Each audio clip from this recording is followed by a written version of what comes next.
Right. మనతో పాటు కసుప శ్రీనివాసరావు గారు టీపీసీసీ రాష్ట్ర ప్రధాన కార్యదర్శి మనతో ఉన్నారు. ఆయనతో మాట్లాడదాం. శ్రీనివాస్ గారు నమస్తే అండి. సార్, ఇప్పుడు కవిత వ్యాఖ్యలకు రేవంత్ రెడ్డి అయితే కౌంటర్ ఇచ్చారు. అలాంటి చెత్తగాలి వెనక మేము ఎందుకుంటామంటూ కూడా ఆయన కామెంట్ చేయడం జరిగింది. మొత్తానికైతే ఈ విమర్శలను ఎలా చూడాలి? పొలిటికల్గా బీఆర్ఎస్ను కాంగ్రెస్ దెబ్బతీయాలని చూస్తుందా? ఇప్పుడు మీకు స్వతంత్ర ఈ వీక్షకులకు మాతో పాటు ప్యానెల్లో ఉన్నటువంటి మిత్రులందరికీ నమస్కారం. రేవంత్ రెడ్డి గారు కానివ్వండి, కాంగ్రెస్ పార్టీ కానివ్వండి, బీఆర్ఎస్ పార్టీ యొక్క పతనం గురించి కానీ, బీఆర్ఎస్ పార్టీని ఏదో దెబ్బతీయడానికి కానీ చూడాల్సిన అవసరం కానీ ఆవశ్యకత కానీ లేదు. ఎందుకంటే మన పార్లమెంట్ ఎన్నికల్లో వాళ్ళకు వచ్చినటువంటి రిజల్ట్, వాళ్ళకు ఉన్నటువంటి స్ట్రెంగ్త్ ఏంటనేది కనబడ్డది. తర్వాత బీఆర్ఎస్ పార్టీలో ఇప్పుడు మన కాళేశ్వరం మీద పెట్టేటువంటి రిపోర్ట్ కానివ్వండి, సిబిఐకి పోయిన తర్వాత సిబిఐ నుంచి వచ్చేటువంటి చర్యల గురించి వాళ్ళకు ఉన్నటువంటి ఆతృత, చేసిన అనేక తప్పులు ఉన్నాయి. ఇంకా దీంట్లో నుంచి తప్పించుకోవడానికి ఎవరికి వాళ్ళు దాన్ని డిఫెన్స్ చేసుకోవడానికి ప్రయత్నం చేస్తున్నటువంటి తరుణం. దాంట్లో భాగంగానే కవిత గారు మరి ఇంకెన్ని కేసుల్లో ఉంటాయి, ఇంట్లో ఉంటే నేను ఎక్కడ ఇరికిపోతానన్న దాంతో తొందరపడి కోయిల ముందే కోసింది అన్నట్టు వారు ముందే బయటపడే ప్రయత్నం చేసిన పార్టీ నుంచి. అంటే తప్పించుకోవడానికి అనేక ఆల్రెడీ ఆమె లిక్కర్ స్కామ్ లో ఉంది కాబట్టి దీన్ని తప్పించుకునే ప్రయత్నం చేసింది. దానికి రేవంత్ రెడ్డి గారి పేర్లు తీసుకొని సంతోష్ రావు, హరీష్ రావు గారి అనడం 100% ఖండించాల్సినటువంటి అంశం. దానికి రేవంత్ రెడ్డి గారికి కానివ్వండి, కాంగ్రెస్ పార్టీలో ఉన్న ఏ స్థాయి, ఏ శ్రేణిలో ఉన్న నాయకులకు కూడా బీఆర్ఎస్ పార్టీ మీద కుట్ర చేయాల్సిన ఆవశ్యకత లేదు. మీరు తెలంగాణను దివాలా తీయించి దోచుకున్న సొమ్మును పంచుకునే దగ్గర మీకు వచ్చిన పంచాయతీ ఇది. ఆ పంచాయతీని తెచ్చి మాకెందుకు అంటగడతారు? 10 సంవత్సరాలు తెలంగాణను నిరాటంకంగా దోచుకొని కాళేశ్వరం ప్రాజెక్టేగా కానీ, మిషన్ భగీరథ కానివ్వండి, కాకతీయ కానివ్వండి, వాళ్ళు అనేక స్కామ్స్ ఉన్నాయి. ఇక ఇప్పుడు వాళ్ళు గొర్రెల స్కాము, ఎన్ని స్కామ్స్ ఉన్నాయి, అన్నిటి మీద విచారణ జరుగుతున్నది. ఇదైతే వీళ్ళు ఏం ఎక్స్పెక్ట్ చేసిందంటే, సహజంగా వీళ్ళు ఏదో సిట్ వేసి స్టేట్ గవర్నమెంట్ అథారిటీని ఏదైనా వేసి అరెస్ట్ చేస్తే దాని మీద అవుట్ ఆఫ్ ఇట్ దాన్ని సానుభూతి పొంది. శ్రీనివాస్ గారు, అన్ని స్కామ్లు చెప్తున్నారు మీరు. కాళేశ్వరం అంటున్నారు, గొర్రెల స్కామ్ అంటున్నారు. వాటికి సంబంధించి ఇప్పుడు పెంపకాల తేడా వస్తుందంటారా? అధికారం కోల్పోయిన తర్వాత 1.5 సంవత్సరం తర్వాత ఇప్పుడు పంచుకుంటున్నారంటారా? కేవలం పొలిటికల్ గా బీఆర్ఎస్ ని దెబ్బతీయాలని చెప్తున్నారా, లేకపోతే నిజంగా మీకు ఏదైనా ఆధారాలు ఉన్నాయా? స్కామ్స్ జరిగింది, వాటి మీద విచారణ కమిటీలు వేసి విచారణ జరుగుతుంది అయితే వాస్తవం కదా. ఇవన్నిట్లలో ఒక దాని మీద నిగ్గు తేల్చడానికి దగ్గరకు వచ్చింది. మిగిలిన అన్ని కూడా నిగ్గు తేల్స్తే ఎవరెవరు ఎందులో ఉన్నారో తప్పించుకోవడానికి మొదలై ఈమె బయటపడిపోయింది.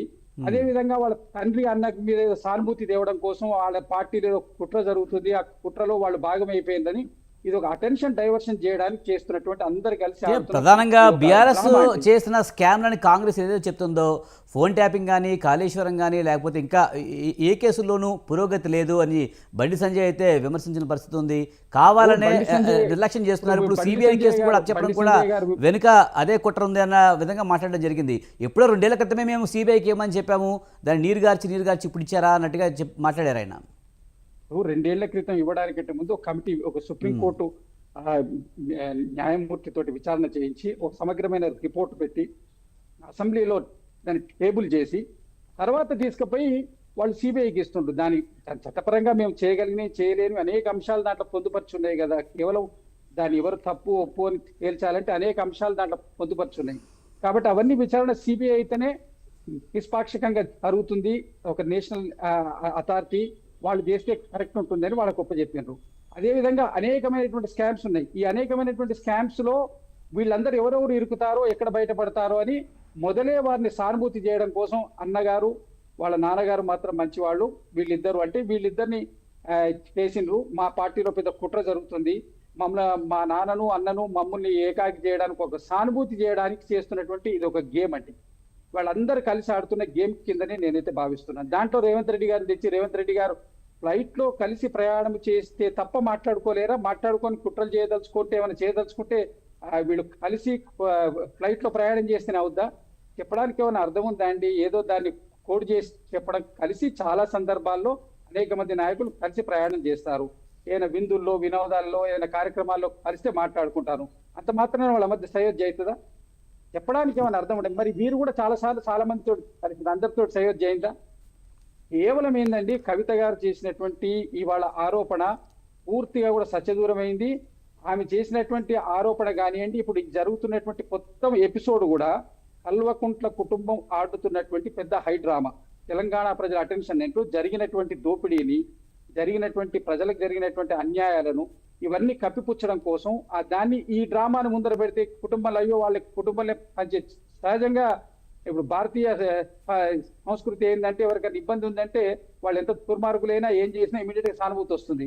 కాబట్టి వాళ్ళు ఏదో సానుభూతి గెయిన్ చేయడం కోసం దీని డైలీ సీరియల్ కొన్ని రోజులు నడిపితే అసలు విషయం నుంచి అటెన్షన్ పోద్దనేది వాళ్ళ యొక్క ప్రయత్నం. ఇది అందరు కలిసి ఆడుతున్నటువంటి నాటకం కింద మాత్రమే మేము చూడాల్సి వస్తుంది. నిజం ఏం తేలుతుంది? ఆమె కవిత గారు చెప్పిన దాంట్లో హరీష్ రావు గారిని వీరిని ఇద్దరిని టార్గెట్ చేసిండ్రు. ఇంతకుముందు మాట్లాడినప్పుడు కేటీఆర్ గారిని టార్గెట్ చేసి మాట్లాడినరు లాస్ట్ టైం ఆమె ఉత్తరం ఎపిసోడ్ అప్పుడు. ఇప్పుడు వచ్చినప్పుడేమో వీరిద్దరిని ఓపెన్ గా టార్గెట్ చేసి మాట్లాడిండ్రు. వాళ్ళ పార్టీ నుంచి వాళ్ళ క్రమశిక్షణ చర్య పార్టీకి ఉన్నటువంటి నిబంధనల ప్రకారం వాళ్ళు సస్పెండ్ చేసిండ్రు. ఆమెకు ఉన్నటువంటి దాని ప్రకారం ఆమె రాజీనామా చేసింది ఎమ్మెల్సీకి. ఇది జరుగుతున్న అంశం మన ముందు కనబడుతుంది. కానీ దీని అంతర్గతంగా ఉన్నటువంటి ఒక కుట్ర ఏంటంటే తెలంగాణ ప్రజలు వీళ్ళు ఈ లక్షల కోట్ల ఆస్తులు తెలంగాణ ఏర్పడడానికంటే ముందు, వీళ్ళ అధికారం రావడానికంటే ముందు ఉన్నటువంటి వాళ్ళ పరిస్థితి ఏంటి, ఇవాళ వాళ్ళ యొక్క స్థితి పరిస్థితి ఏంటి, దాని మీద చర్చించమనండి. ఎక్కడి నుంచి వచ్చింది అంటే ఆమె ఓపెన్ గా ఆమెనే కమిట్ చేసింది కదా. మేము ఇప్పుడు మీ నాన్నగారు కానీ మీ నాన్నగారి యొక్క ఆశీర్వాదంతో ఉన్నటువంటి వీళ్ళు అక్కడ స్కామ్ చేసిందన్నది ఆమె ఒప్పుకున్నది కదా. ఆమె ఒప్పుకున్నది. అదే కాక ఇంకొక విషయం కూడా వాళ్ళకి కమిట్ చేసింది. 3 ఎకరాల భూమి మా నాన్నగారు దళితులకు ఇస్తానడు. ఇచ్చిండా? ఎక్కడన్నా దానికి ఏమన్నా రుజువులు ఉన్నాయా? అంటే మీరు క్లియర్ గా మోసం చేస్తున్నారు, మోసం చేస్తూనే ఉంటారు. దళిత ముఖ్యమంత్రి అన్నారు, చేసిండ్రా? దళిత ముఖ్యమంత్రి చేయలేదు. 3 ఎకరాల భూమి ఇస్తేనే ఇవ్వలేదు. ఇవాళ వచ్చేసి ఇవాళ మళ్ళీ మీరు కాళేశ్వరం మీద జరిగినటువంటి అన్యాయాన్ని డైవర్ట్ చేయడం కోసం మా కుటుంబంలో పెద్ద కుట్ర జరుగుతుంది, దానికి ఎవరో అధికారంలో ఉన్నటువంటి వాళ్ళకి ఏమవసరం అంటే మీ కుటుంబాన్ని ప్రజలు రిజెక్ట్ చేసిండ్రు.